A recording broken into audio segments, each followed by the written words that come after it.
About those changes, we've got hundreds of people across the region this morning waking up without power. St. John the Baptist Parish, most outages right now we're seeing as we take a live look at the outage map, 750 customers, but as we zero into Jefferson Parish at this hour, we're looking at some 150 outages. Now, those numbers have decreased big time since we've gone on the air. That's the good news here. We're going to be tracking this as we begin our team coverage of the weather here, and you can visit the links tab on our website to view if you do have any outages.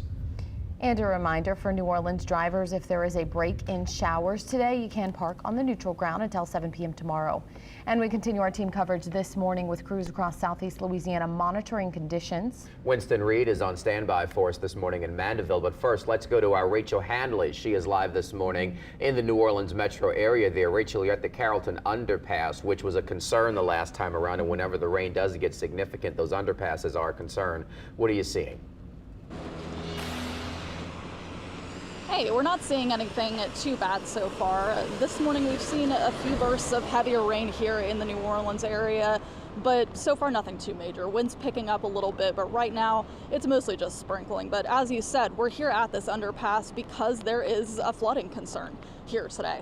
2 weeks ago, this underpass flooded and was blocked off completely for hours while that water slowly drained. And it's because 2 of the 3 drainage pumps that serve this underpass were out during that heavy rain event 2 weeks ago, and they're also out again this time.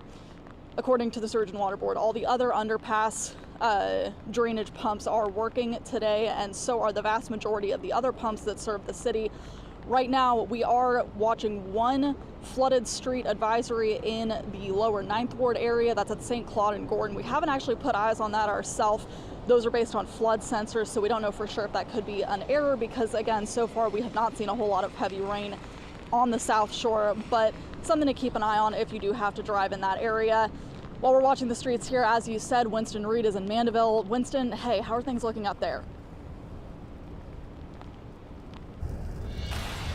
Hey there, Rachel. So the rain has been pretty consistent and steady this morning. It hasn't been severely heavy, which is good news so far. We're keeping our eyes on those ditches and drainages. Right now we're driving in the LA 22 and Causeway Boulevard area, and we're keeping our eyes on those ditches and drainages because crews here in St. Tammany Parish have cleaned out those drainages in order to allow the water to smoothly flow into the drainages and the rivers, as well as allowing that water to then dump out into Lake Pontchartrain. Now, here on the North Shore, the area doesn't have these pumping stations like the South Shore, so really they're just relying on the water to fall into the lake. Take a listen. We do have a gravity drainage system here in St. Tammany Parish. You compare us to New Orleans and Jefferson where they have pumps.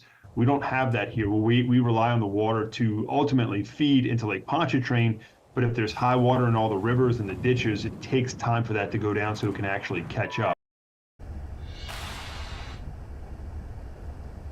So again, we're going to continue to watch those ditches and drainages. So far, so good. Haven't seen any major flooding, but of course, we're going to continue to monitor the area throughout the morning. Reporting live from the Mobile Forecast Center, Winston Reed, WWL, Louisiana.